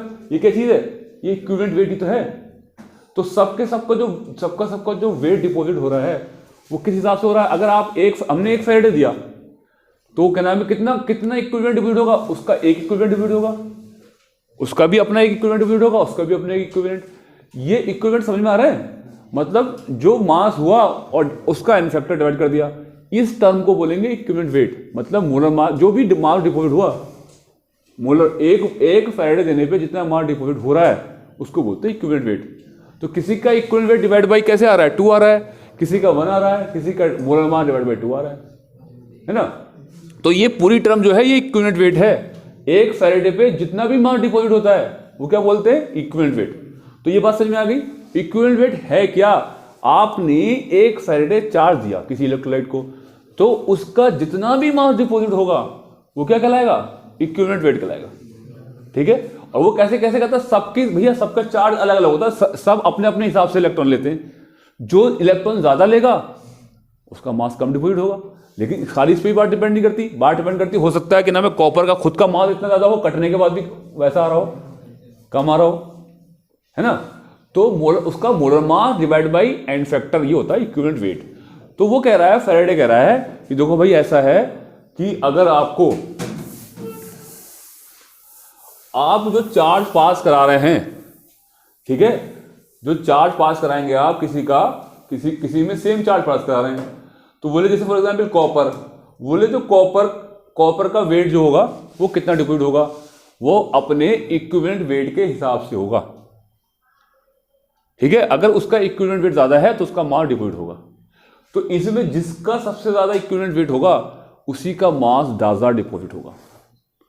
और equivalent weight क्या होता है, जो 1 फैराडे चार्ज देने पे जितना मास डिपॉजिट होता है वो कहलाता है हमारा क्या, इक्विवेलेंट वेट। जो 1 फैराडे चार्ज देने पर जो मास डिपॉजिट होता है उसे बोलते हैं हम इक्विवेलेंट वेट। अगर आपने 1 फैराडे नहीं दिया, आपने 2 फैराडे दे दिया, तो मास कितना डिपॉजिट होगा, तो उसके 2 इंटू इक्विवेलेंट वेट। तो मास जो डिपॉजिट होगा वो इक्विवेलेंट वेट के हिसाब से डिपॉजिट होगा। तेरा इक्विवेलेंट वेट क्या है भाई, तेरा क्या है इक्विवेलेंट, तेरा क्या है, मानो इसका इक्विवेलेंट वेट है x, इसका इक्विवेलेंट वेट कितना 2x है और इसका इक्विवेलेंट वेट है 3x। भाई समझाने के लिए बोल रहा हूँ, ठीक है। तो अगर मैंने इक्विवेलेंट वेट क्या होता है, जो 1 फैरेडे देने पर अगर ये x डिपॉजिट हो रहा है, इसका 2x डिपॉजिट हो रहा है, इसका 3x, तो मास बराबर बराबर डिपॉजिट नहीं हो रहा, सबका अलग अलग डिपॉजिट हो रहा है ना। और वो किस हिसाब से डिपॉजिट होता है, जिसका जैसा इक्विवेलेंट वेट उस हिसाब से मास डिपॉजिट होता है। इतनी बात समझ में आ गई है ना। तो अब इक्विवेलेंट वेट अगर आप, जैसे मैं तो 1 फैरेडे में कहा, 1 फैरेडे में जो मास डिपॉजिट होता है वो होता है इक्विवेलेंट वेट। इक्विवेलेंट वेट और 1 फैरेडे की बात समझ में आ गई। अब हम बात करें, हम 1 फैरेडे नहीं दे रहे हैं, हम 1 फैरेडे से कम दे रहे हैं या 1 फैरेडे से ज़्यादा दे रहे हैं या 5 फैरेडे दे रहे हैं हम। तो मैं इसको अगर 5 फैरेडे दे रहा हूँ, इन सबको सेम चार्ज दे रहा हूँ 5 फैरेडे, तो इसमें जो मास डिपॉजिट होगा तो 5 × x होगा। आगे बात समझ में, इसमें जो होगा 5 दे रहा हूँ तो 5 × 2x, जब 1 फैरेडे में 2x है तो 5 फैरेडे में कितना होगा, तो 5 × 2x। जो आपका वेट डिपॉजिट हो रहा है वो किसके रिगार्डिंग डिपॉजिट हो रहा है, इक्विवेलेंट वेट के, इक्विवेलेंट वेट के। तो जितना आप देंगे उसके हिसाब से इक्विवेलेंट वेट के हिसाब से आपका वो हो जाएगा, चार्ज डिपॉजिट होगा। जो मास जो डिपॉजिट होगा वो इक्विवेलेंट वेट के हिसाब से डिपॉजिट होगा। आप सेम चार्ज दे रहे हैं, इनको आप सेम चार्ज दे रहे हैं, चाहे आप इनको सीरीज में लगा कर दे दें चाहे अलग अलग दे दें। इसको अलग है, इसको 1 फैरेडे दे दिया, इसको 1 फैरेडे दे दिया, इसको 1 फैरेडे दे दिया। 1 फैरेडे में जो चार्ज डिपॉजिट होगा उसको क्या बोलेंगे, इक्विवेलेंट वेट बोलेंगे। जो 1 फैरेडे चार्ज देने पे जो मास डिपॉजिट होगा उसे बोलेंगे इक्विवेलेंट वेट। इतनी बात समझ में आ गई, उसको इक्विवेलेंट वेट बोलेंगे। अब इक्विवेलेंट वेट तो आपको समझ में आ गया। आप जितना आप ज्यादा चार्ज देंगे या कम चार्ज देंगे, है ना, जो भी आप चार्ज देंगे तो इन लोगों का मास अलग अलग डिपॉजिट होगा। तो इनका किस अनुपात में डिपॉजिट होगा, अपने इक्विवेलेंट वेट में, ठीक है। तो वेट अपॉन इक्विवेलेंट क्या होता है, weight upon equivalent, weight upon equivalent किसके बराबर होता है, अरे वेट अपॉन इक्विवेलेंट किसके बराबर होता है, देखो number of gram equivalent, number of equivalent समझो, है ना। नंबर ऑफ जो ग्राम इक्विवेलेंट ऑफ एनोड होगा, देखो नंबर ऑफ इक्विवेलेंट क्या होता है, वेट अपॉन इक्विवेलेंट होता है ना। नंबर ऑफ इक्विवेलेंट नॉर्मलिटी पढ़ो, नंबर ऑफ इक्विवेलेंट छोड़िए, नंबर ऑफ इक्विवेलेंट क्या होता है, N factor into moles moles होते नहीं होते, N factor into mole, N factor into mole होता है इक्विवेलेंट वेट, होता नहीं होता है ना, ये होता नहीं होता है, एन फैक्टर इनटू मोल होता है। तो आपके इसके कितने मोल है ना, और डिवाइड मल्टीप्लाई बाय क्या, एन, ये होता है इक्विवेलेंट वेट, ठीक है। तो इन सबके इक्विवेलेंट क्या होंगे, सबके बराबर होंगे, इक्विवेलेंट सबके एक दूसरे के बराबर होंगे। हर इलेक्ट्रोलाइट के इक्विवेलेंट नंबर ऑफ इक्विवेलेंट क्या होते हैं, वेट अपॉन इक्विवेलेंट वेट, या फिर कह लो N into mole, N into mole, N क्या है, एन फैक्टर इंटू मोल, सबके एन इंटू मतलब एन फैक्टर इंटू मोल सबके बराबर होंगे, है ना, ठीक है। सबके एन फैक्टर इंटू मोल्स क्या होंगे, बराबर होंगे। फॉर एग्जाम्पल कॉपर का कितना था, 2 था ना, है ना, और उसका कितना था, Ag का ये था, है ना। तो जो भी इसके कितने मोल है, 1 मोल है, मान लो जो भी इसके मोल है, जितने भी मोल है उनके मोल को एन फैक्टर से मल्टीप्लाई कर दो, वो नंबर ऑफ इक्विवेलेंट हो जाएंगे, ठीक है। तो नंबर ऑफ इक्विवेलेंट, या फिर कह लो वेट अपॉन इक्विवेलेंट कह लो आप, या फिर कह लो एन इंटू मोल कह लो, इसका मतलब है इक्विवेलेंट। तो इक्विवेलेंट क्या होंगे, बराबर होते हैं, नंबर ऑफ इक्विवेलेंट बराबर होते हैं, इसका इसके बराबर, इसके बराबर।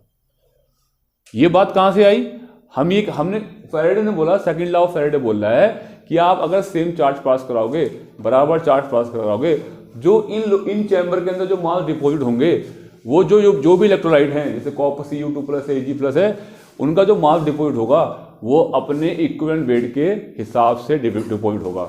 मतलब जो वेट जो कॉपर का डिपॉजिट होगा वो किसके हिसाब से डिपॉजिट होगा, कॉपर के इक्विवेलेंट वेट के हिसाब से डिपॉजिट होगा नहीं होगा, बताओ, ऐसे नहीं होगा। मतलब अगर आपका वेट कॉपर का ज्यादा डिपॉजिट हो रहा है, सेम चार्ज पास करने पे इसका ज्यादा हो रहा है, इन लोगों का कम हो रहा है, इसका मतलब कॉपर का इक्विवेलेंट वेट ज्यादा है, इसलिए सेम चार्ज पास कराने पे कॉपर का इक्विवेलेंट वेट ज़्यादा डिपॉजिट हो रहा है। समझ में आ गई बात? अब वेट ऑफ कॉपर मैं यहाँ पे प्रोपोर्शनलिटी कांस्टेंट लगा दूं, बताओ, ठीक है। ऐसी मैं कहूं वेट ऑफ एजी आयन जो डिपॉजिट होगा, एजी का जो डिपॉजिट होगा, एजी आयन जाके वहां पे डिपॉजिट होगा, एजी बन जाएगा। वो किसके डायरेक्टली डिपॉजिट होगा? इक्विवेलेंट वेट के। अगर है ना, तो ये सब के सब जो भी इलेक्ट्रोलाइट्स हैं उनका जो मास डिपॉजिट होगा वो किस चीज पे किस पे डिपेंड कर रहा है? इक्विवेलेंट वेट पे। तो फैराडे यही कहता है कि आप जितना आप चार्ज देंगे, ठीक है, वो जो मास डिपॉजिट होगा अलग, अगर सेम चार्ज दे रहे हैं सबको। पहले हमने शुरू में जो फर्स्ट लॉ ऑफ थर्मोडायनामिक्स की जो बात करी, फर्स्ट लॉ ऑफ फैराडे की जो बात करी, तो उसमें हमने ये बताया कि भाई चार्ज ज्यादा दोगे तो मास ज्यादा डिपॉजिट होगा। अब हमने अलग अलग इलेक्ट्रोलाइट कंपेयर करी कि हम एक सेम चार्ज दे रहे हैं, डिफरेंट इलेक्ट्रोलाइट को, तो कैसे क्या उनका सबका एक साइड डिपॉजिट होगा या अलग अलग होगा? बोले नहीं, सबका अलग अलग होगा। बोले कैसे? बोले अगर जिसका इक्विवेलेंट वेट ज्यादा होगा उसका वेट ज्यादा डिपॉजिट होगा, और जिसका इक्विवेलेंट वेट कम होगा उसका जो मास होगा, जो वेट होगा, वो कम डिपॉजिट होगा। तो जो आपका सेम चार्ज देने पे, इनको सेम चार्ज देने पे सेम मास डिपॉजिट नहीं होगा, मास जो होगा वो डिफरेंट डिपॉजिट होगा, और वो किस पे डिपेंड करेगा? आपका इक्विवेलेंट वेट पे। समझ में आ गई बात? तो मैं इसे ऐसे करता हूं, weight of AG plus is equal to K equivalent weight, और K is equal to weight of AG upon equivalent weight. ये सब के बराबर है नहीं है, ये भी के, तो इसलिए मैं कह दूं वेट अपॉन इक्विवेलेंट, और इसका भी weight of copper upon equivalent weight of copper, ये भी किसके बराबर है? के बराबर। तो सब के, तब ये और ये सब बराबर लिख सकता हूं, नहीं लिख सकता हूं मैं? और वेट अपॉन ये क्या होता है? नंबर ऑफ इक्विवेलेंट के बराबर होता नहीं होता है? अरे ये वेट अपॉन इक्विवेलेंट वेट ले आया ना यहाँ पे, ये किससे होता है? नंबर ऑफ इक्विवेलेंट के बराबर। तो इसके नंबर ऑफ इक्विवेलेंट, इसके नंबर ऑफ इक्विवेलेंट, इसके नंबर ऑफ इक्विवेलेंट मैं कह सकता हूँ, नहीं कह सकता हूँ? आपको जनरली ऐसे करके दे रखा होता है ये रिलेशन एनसीईआरटी में, ठीक है। अगर आप सेम चार्ज पास करा रहे हो तो वे इसके इक्विवेलेंट और इसके इक्विवेलेंट बराबर होंगे, ठीक है। इनके आयन की बात ही नहीं कर रहा मैं, ये भी तो होंगे। तो इस Cu के, और ये अगर मान लो जो भी यहाँ पे ऐसा जो भी दूसरा वाला बंदा डिपॉजिट होगा उसके भी नंबर ऑफ इक्विवेलेंट बराबर डिपॉजिट होंगे। तो एक कैथोड पे होगा, दूसरा क्या होगा? एनोड पे। जैसे हमने NaCl मोल्टन लिया, NaCl पिघला हुआ मोल्टन लिया, तो जितना सोडियम डिपॉजिट होगा, जितने सोडियम के इक्विवेलेंट डिपॉजिट होंगे काय के ऊपर? कैटायन है तो कैथोड पे, और इतने ही इक्विवेलेंट डिपॉजिट होंगे किसके? क्लोरीन के, Cl नेगेटिव के, क्लोरीन बन के एनोड पे। तो हम ये कह रहे हैं नंबर ऑफ ग्राम इक्विवेलेंट जो है ना, नंबर ऑफ इक्विवेलेंट या ग्राम इक्विवेलेंट जो है किसके? एनोड के ऊपर और कैथोड के ऊपर, वो भी बराबर होंगे। अगर कोई एक ही सेल लेके चल रहा है, एक ही इलेक्ट्रोलाइट लेके चल रहे हैं, उसी की बात कर रहे हैं, तो जो जितना मास कैथोड पे डिपॉजिट होगा, जितने नंबर ऑफ इक्विवेलेंट कैथोड पे डिपॉजिट होंगे, इतने ही नंबर ऑफ इक्विवेलेंट एनोड पे डिपॉजिट होंगे। नंबर ऑफ इक्विवेलेंट क्या होता है? Weight upon equivalent wait. तो इसके लिए क्या नाम है? वेट। ये क्या होता है? आपको नॉर्मलिटी पता होनी चाहिए, है ना। और नंबर ऑफ इक्विवेलेंट या ग्राम इक्विवेलेंट क्या लिख सकते हैं हम लिख सकते हैं ना, mole into number of moles, N factor, moles into N factor. तो एक ग्राम इक्विवेलेंट क्या दो या नंबर ऑफ इक्विवेलेंट क्या होता है? वो क्या होता है? वो कुछ नहीं होता है, मोल्स की मल्टीप्लाई किससे कर दो? एन फैक्टर से। तो आप इसको ऐसे करके लिख सकते हो। तो इसमें आप लोग कंफ्यूज होते हो ग्राम इक्विवेलेंट, तो आप खाली मोल और ये लेके चलो, एन फैक्टर इंटू मोल किसके बराबर हो गया? इसके बराबर हो गया। एन फैक्टर इंटू मोल क्या हो गया? इसके बराबर हो गया। तो एन फैक्टर इंटू मोल और बराबर N factor into mole. N factor अलग अलग होते हैं ना, सबके अलग अलग होते हैं एन फैक्टर। तो ये एन फैक्टर होने की वजह से क्या नाम है, आप इसकी मोल की मल्टीप्लाई करेंगे, इसकी इससे मल्टीप्लाई करेंगे, तो ये आपका जाएगा कौन? नंबर ऑफ इक्विवेलेंट, या फिर ग्राम इक्विवेलेंट बोलो, ग्राम इक्विवेलेंट के बराबर हो जाएगा। समझ में आ गई बात? देखो ये क्वेश्चन है, क्वेश्चन तो है। क्या टाइम हुआ अभी? बस मैं 1 घंटा भी मत पढ़ ले, तू बाहर जा, तू ना बाहर निकल। तो नीट कोचिंग करना है, 12वीं की क्वेश्चन पढ़ना है, बाहर जाना हूँ बस। अब इसे दिमाग पर खोपड़ी पर प्रेशर डाल, इसे थोड़े से बाल में सफेद करेंगे अपने प्रेशर डाल के। अभी तो मैं तुम्हें आधा सारा टाइम तो फैराडे में समझाने में लगा दिया। फैराडे सही से समझ में आया नहीं है? अरे फैराडे फर्स्ट लॉ क्या कहता है? फर्स्ट लॉ ये कहता है, वो है ना आपका जितना चार्ज पास करोगे इतना ही मास डिपॉजिट होगा। ये बात तुमने कह दी फैराडे ने। वो कह रहा है एक बात और कहना चाह रहे हो। बोले एक बात दूसरी क्या है? बोले सेकंड लॉ फैराडे में गिन लियो। बोले उससे भी गिन लेंगे सेकंड लॉ फैराडे में। वो बोले जितना अगर मैं सेम चार्ज पास कराऊंगा 3 इलेक्ट्रोलाइट को अलग अलग, तो जरूरी नहीं है कि उनका मास बराबर डिपॉजिट हो सेम चार्ज पे। बोले कम ज्यादा होगा मास डिपॉजिट। तो बोले कम ज्यादा कैसे होगा, हम कैसे अंदाजा लगाएंगे? बोले जो उनका इक्विवेलेंट वेट होगा उसके हिसाब से होगा। जिसका इक्विवेलेंट वेट ज्यादा उसका मास ज्यादा डिपॉजिट होगा, और जिसका इक्विवेलेंट वेट कम उसको में कम मास डिपॉजिट होगा। ये बात करी उन्होंने सेकंड लॉ ऑफ फैराडे में। समझ में आ गई? उन्होंने कहा भैया चार्ज दोगे तो मास डिपॉजिट होगा, ज्यादा चार्ज ज्यादा मास डिपॉजिट। तो बोले हर किसी इलेक्ट्रोलाइट को बोले ना, बोले सबको अगर सेम चार्ज दोगे तो अलग अलग इलेक्ट्रोलाइट को अलग अलग मास डिपॉजिट होगा। बोले वो कैसे पता करेंगे? बोले इक्विवेलेंट वेट के हिसाब से डिपॉजिट होगा। आगे मेरी बात समझ में? बोले इक्विवेलेंट वेट के हिसाब से डिपॉजिट होगा। अगर इक्विवेलेंट वेट ज्यादा तो क्या होगा? आपका मास भी ज्यादा डिपॉजिट होगा सेम चार्ज पे। वो मैंने आपको बताया 1 फैराडे करके बताया, मैंने एक्सप्लेन करके बताया उस चीज को, है ना, कि हमने जब 1 फैराडे दिया तो सबका मास अलग अलग डिपॉजिट हो रहा था। तो सबका वेट जो होता है, इक्विवेलेंट वेट क्या होता है? अब ये बात आ गई इक्विवेलेंट वेट क्या होता है। आप कह रहे हो कि इक्विवेलेंट वेट के हिसाब से डिपॉजिट होगा। बोले कोई बात ना, जो भी उसका मास हो, जो भी उसका मोलर मास हो, उसको n फैक्टर से डिवाइड कर दो, वो क्या होता है? इक्विवेलेंट वेट होता है। क्या हुआ है? जो भी क्या होता है इक्विवेलेंट, जो भी उसे n फैक्टर से डिवाइड कर दो वो क्या हो जाएगा? आपका मोलर मास को डिवाइड कर दो n फैक्टर से तो क्या हो जाएगा? इक्विवेलेंट वेट हो जाएगा। समझ में आ गई बात? अब देखो क्वेश्चन देखो, और फॉर्मूले हमने बना ली है ना। तो कह रहे थे weight of silver displace by a quantity of electricity which displace 5 6 और वॉल्यूम दे रखा है, वॉल्यूम दे रखा है ना। तो वॉल्यूम कितना दे रखा है इसका?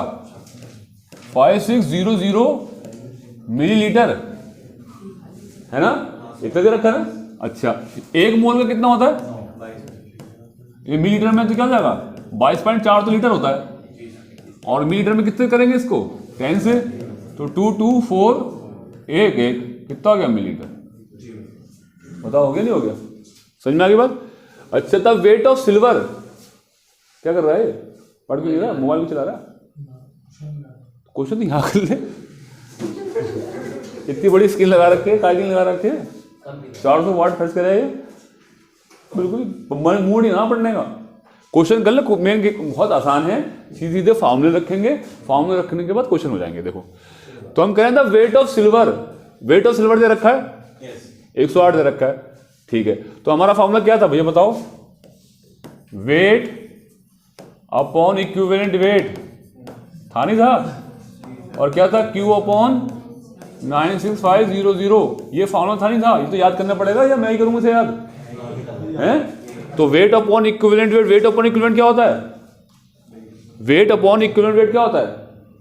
नंबर ऑफ इक्विवेलेंट तो कहलाता है वो। और क्यू दे रखा है मेरे, क्यू निकालना है, या पता क्या निकालना है?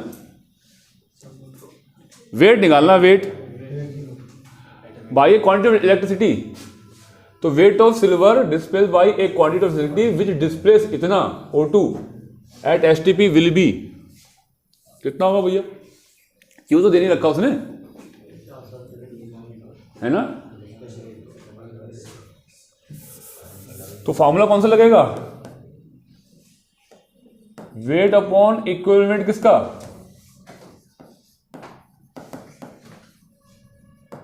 बताओ कौन सा फॉर्मूला लगेगा? तो वेट अपॉन इक्विवेलेंट क्या बोलते हैं हम? नंबर ऑफ इक्विवेलेंट बोलते नहीं बोलते? इसे हो जाएगा नंबर ऑफ इक्विवेलेंट किसके? नंबर ऑफ इक्विवेलेंट किसके? ऑक्सीजन के, है ना, ये तो हो जाएगा। और नंबर ऑफ इक्विवेलेंट किसके? सिल्वर के। तो नंबर ऑफ इक्विवेलेंट बराबर होते नहीं होते? ये फॉर्मूला लगेगा, क्योंकि 4 से दे नहीं रखा, ठीक है। अब नंबर ऑफ इक्विवेलेंट क्या होता है? N into moles, mole of किसके? Ag के। और इसका क्या होगा? N इंटू मोल ऑफ किसके? O2 के।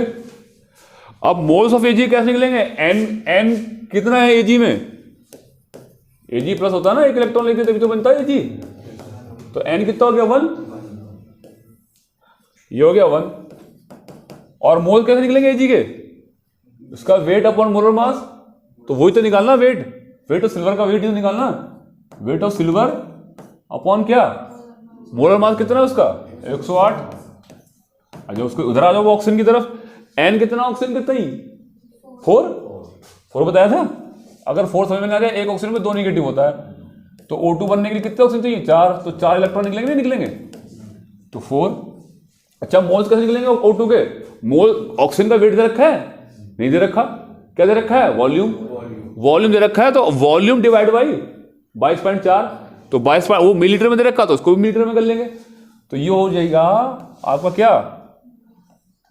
आपका 5,6,0,0 डिवाइड बाई 2,2,4,0,0। निकाल लो वेट ऑफ एजी क्या है, मुझे निकाल के बताओ। थोड़ी देर अकल लगा लो, तो बताओ क्या है ये, कौन सा फॉर्मूला लगेगा इसके अंदर। ये कह रहा है Al2 रिड्यूस, क्या मतलब इसमें है ना, लो पोटेंशियल हाई करंट, हमें सबका मतलब है इफ इतना करंट, तो आई कितना दे रखा है, इतना 4 × 10⁴ एम्पेयर, और टाइम कितना दे रखा है 6, अगर 6 × 6 ये क्या हो जाएगा आपका सेकंड्स, ऐसे किया ठीक है। अब हमारा क्यू आ गया, तो क्यू इज इक्वल टू क्या होता है IT, है ना, तो फॉर्मूला क्या है हमारा Q/96, क्या होता है Q/96,500 कूलम, और यहाँ पे क्या होता है वेट अपॉन इक्विवेलेंट वेट, तो वेट कितना है इसका निकालना भाई साहब, और इक्विवेलेंट कितना आ गया, मास कितना 27, 3 आ गया, 9 आ गया, 9 27, n फैक्टर 3 होता है ना एल्यूमिनियम का, क्योंकि एल्यूमिनियम 3+ को 3 इलेक्ट्रॉन देंगे तब जाके 1 मोल एल्यूमिनियम बनता ही, तो 1 मोल एल्यूमिनियम बनेगा कब, 3 इलेक्ट्रॉन देंगे, जब 1 फैराडे मतलब 3 फैराडे देंगे तब जाके बनेगा। तो इक्विवेलेंट वेट क्या होता है, जब 1 फैराडे देते हैं, तो 1 फैराडे मतलब कितना होगा Al/3, एल्यूमिनियम तो 3 फैराडे देने में बनना है ना, तो इसलिए n फैक्टर से डिवाइड कर, इसी तो n फैक्टर से डिवाइड कर देते हैं, 9 आ गया, 27 डिवाइड बाई 3 9 आ गया, ठीक है। और ये क्या हो गया, Q कितना भैया चार्ज 4 × 10⁴ × 6 × 60, और ये कितना है 96,500, 2 0 से 2 0 काट दो ऐसे, है ना, और ये कितना 9 को इधर ले जाओ, 9 को मैं इधर ले जाऊं, तो W इज इक्वल टू, यहाँ तो 9 रहने दो अभी एक स्टेप में, तो W इज इक्वल टू क्या होगा 9 इधर ले जाओ, तो 9 × 4 × 6 × 6 है ना, हो गया, और इंटू कितना 10 की पावर कितनी 4, और क्या है 9 6 5 कितना आया बताओ, सेकंड 8.05 कर लेना, 8.1 × 10 की पावर 4, हाँ वो तो राउंड अप करके आ जाएगी, ठीक है, ठीक है, चल रहे हैं आगे। कह रहा 4.5 ग्राम ऑफ एल्यूमिनियम, अच्छा इस बार वेट दे दिया एल्यूमिनियम का, दे तो हमें क्या है, एटॉमिक मास तो पता ही है आपको। अच्छा अगर नंबर ऑफ मोल्स निकालने हो तो क्या करोगे, अगर wait given weight upon molar mass, है ना, ये तो यू में दे रखा है, ये तो एटॉमिक मास है, तो हम मोलर मास क्या होता है ग्राम में होता है, इसी को ग्राम में कर लो, तो ग्राम पर मोल, ये हो गया ना, हो गया। मुझे नंबर ऑफ मोल्स निकाल के बताओ कितने हो गए। कैथोड पे ये हो रहा है certain quantity of electricity change the volume of hydrogen produce at STP from H+ ion the solution by the same quantity of electric charge, same charge दे रहा है, सेम चार्ज ऑफ कौन सा लगेगा, सेकंड लॉ ऑफ फैराडे, है ना, second law of Faraday लगेगा। और मैंने सेकंड लॉ ऑफ फैराडे के मैंने आपको बोला था शॉर्ट फॉर्मूला बताने के लिए कि n फैक्टर इनटू मोल्स, एक तरफ के mole into n factor into moles, तो बोले ये क्या कर रहे हो आप, अरे वही लिख रहा हूं मैं फॉर्मूला, वही है मैंने शॉर्ट में बना लिया है, क्योंकि क्या नाम है n फैक्टर इनटू मोल क्या होता है नंबर ऑफ इक्विवेलेंट, और नंबर ऑफ इक्विवेलेंट कैसे होता है वेट अपॉन इक्विवेलेंट वेट, है ना, वही तो फॉर्मूला है जो एनसीईआरटी में हमने क्वेश्चन स्पीड करने की वजह से ऐसे कर लिया इसको। तो नंबर ऑफ मोल्स किसके एल्यूमिनियम के कितने भैया, कितने बताओ जल्दी से काट के बताओ इसे कितने आए, नियर अबाउट, अगर 27 को मैं 2 टाइम्स काटूंगा कितना आएगा बताओ, काट के बताओ कितने होंगे, तो n फैक्टर कितना आ जाएगा, n फैक्टर है, अच्छा इसका n फैक्टर एल्यूमिनियम का तो 3 है ना, अब मोल्स कितने आए 1/6 चलिए। अच्छा इसका n फैक्टर कितना है, कौन है दूसरा वाला हाइड्रोजन, हाइड्रोजन का n फैक्टर क्या बताया था मैंने 2 ना, हाइड्रोजन गैस तो इतनी ही बनेगी ना, हाइड्रोजन प्रोड्यूस, और ये मोल्स कितने होंगे इसके बताओ, मोल्स, ये मोल्स पूछ रहा होगा ना, उसके बेचारे पूछ रहा होगा मोल्स बाकी सब वॉल्यूम ऑफ हाइड्रोजन पूछ रहा होगा। तो वॉल्यूम ऑफ हाइड्रोजन क्या होता है, volume of hydrogen divide by क्या, मोल्स क्या होंगे 22.4 लीटर, ऐसे ही तो होगा। तो मैं इसको 3 to the 6 कर दूं हैं, और मैं इसको 2 को इधर ले आऊं 1/4, और 22 को मैं इधर ले जाऊं, ठीक है। तो क्या आ जाएगा, वॉल्यूम ऑफ हाइड्रोजन आ जाएगा नहीं आएगा, बता दो, है ना। तो कितना आ गया बता दो, 11 से भी आधा आएगा, ये वाला आएगा। अगर 2 टू टार, 2 टम 2 टार और 2 पंडे टार और 2 छन 12, 5.6 लीटर डी आ रहा होगा, डी है ना, है ना, सही है। तो हमें पहचानने कैसे हैं, बस फॉर्मूला लगाने, कौन सा फॉर्मूला लगेगा, उन्होंने कहते हैं कि same quantity of electric charge. तो ये तो कुछ बात ऐसी बात कर रहा है, एक एल्यूमिनियम की बात कर रहा है, दूसरा क्या की बात कर रहा है, हाइड्रोजन की। तो कैथोड पे क्या हो रहा है, तो मैंने कहा था कि कैथोड एनोड की, एनोड पे भी बराबर ही होता है, नंबर ऑफ इक्विवेलेंट, जितने नंबर ऑफ इक्विवेलेंट कैथोड पे डिपोजिट होंगे इतने ही नंबर ऑफ इक्विवेलेंट एनोड पे डिपोजिट होंगे।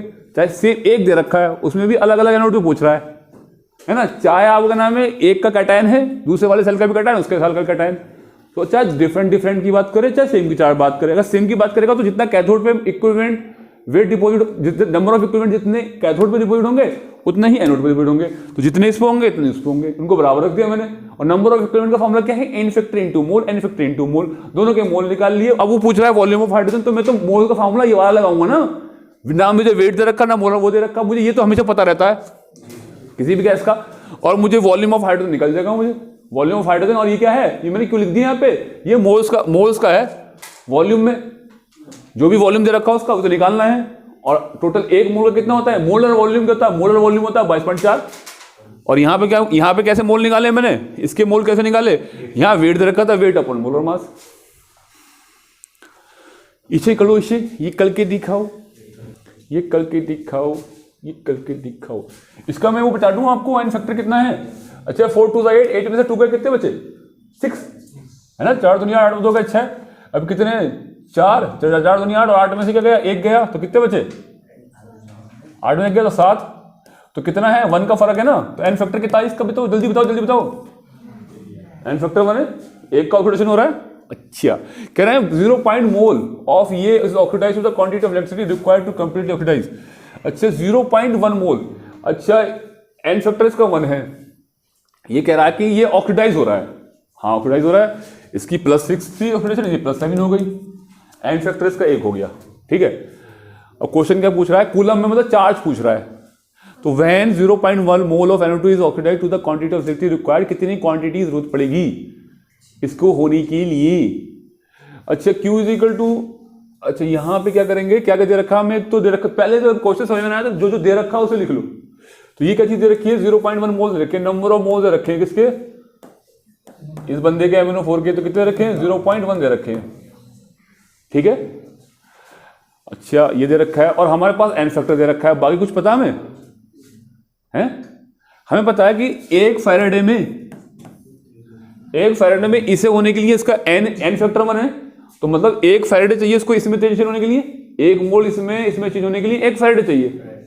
तो 1 फैराडे में कितना डिपॉजिट होगा, तो 9 कितना डिपॉजिट होता है, मास 1 फैराडे में, 1 फैराडे में कितना होता है,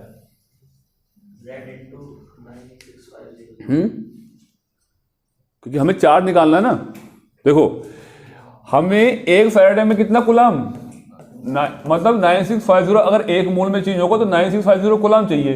1 फैराडे का मतलब होता है इतना कूलम, मतलब आपका 1 मोल को, 1 मोल ऑफ MnO4 इसको ऑक्सीडाइज होने के लिए आपको 1 फैराडे चाहिए, मतलब इतने कूलम चाहिए। तो आपके क्या 1 को ही है, आपके 1 मोल को ही है, 0.1 मोल है, 0.1 को मोल कह सकता हूं 1/10 मोल है।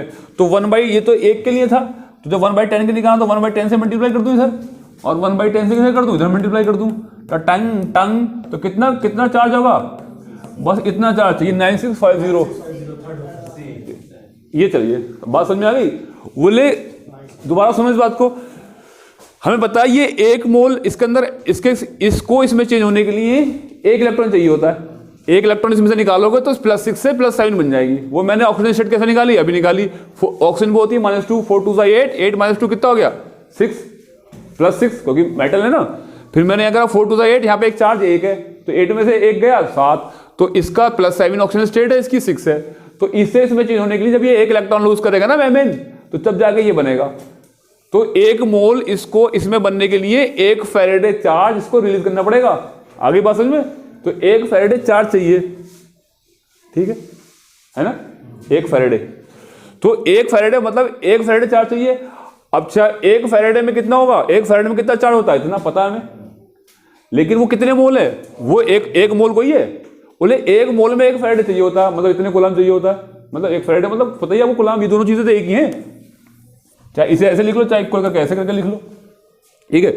लेकिन कहीं 1 मोल को दे रखे हैं, बोले 1 मोल मत करो चेंज, बस 0.1 मोल चेंज करके बताओ। 0.1 मोल इतना ऑक्सीडाइज होगा उसके अंदर।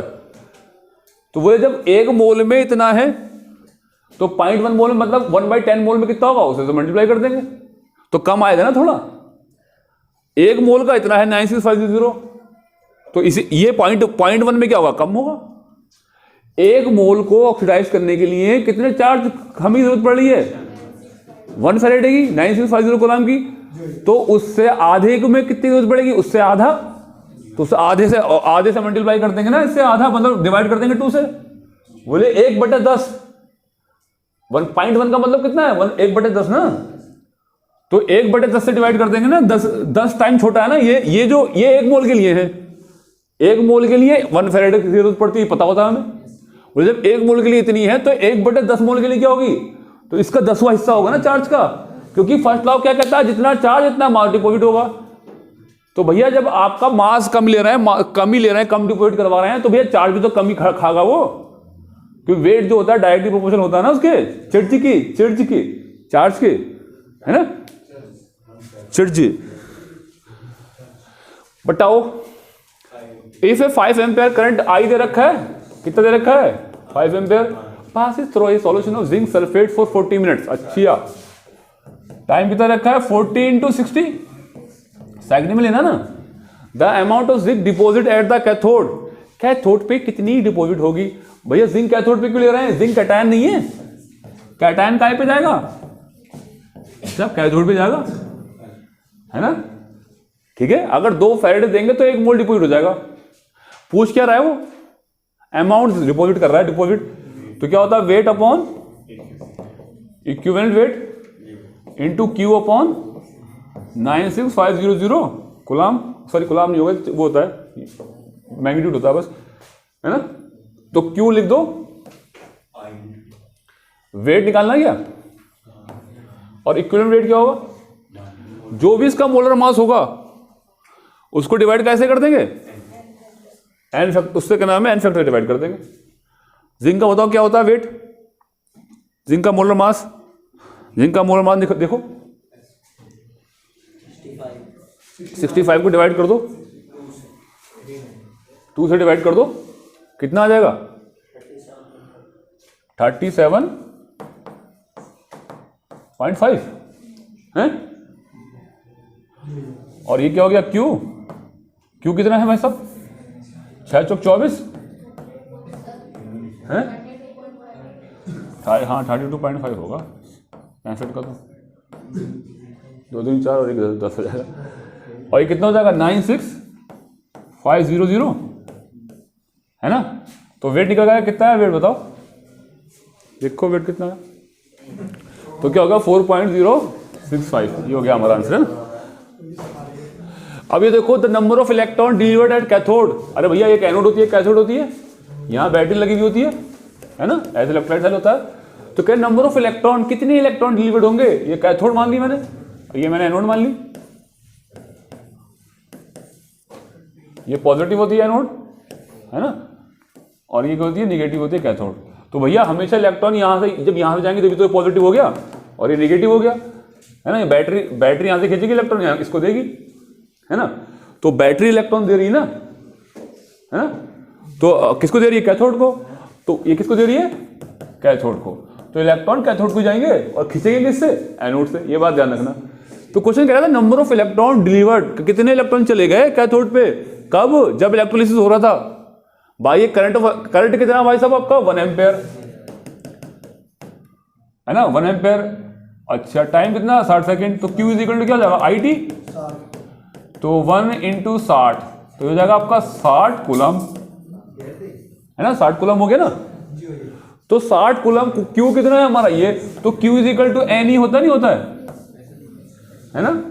किसमें पढ़ा आपने? फिजिक्स में फिजिक्स में पढ़ा ना, Q is equal to N ही। तो यहाँ पे कितना हो गया? 60 कूलम। और number of electron N, number of electron निकालने हमें। और एक इलेक्ट्रॉन का चार्ज कितना है? 1.60 या 67 ऐसे लिखा रहता है, 10 की पावर -19 कूलम, है ना। तो N क्या हो जाएगा? 60 डिवाइड बाई 1.6 10 की पावर -19 कूलम। तो कूलम से तो कूलम कट गया। ये बताओ कितना है आंसर? सी आ गया। देखो चेक करो, सब बताओ।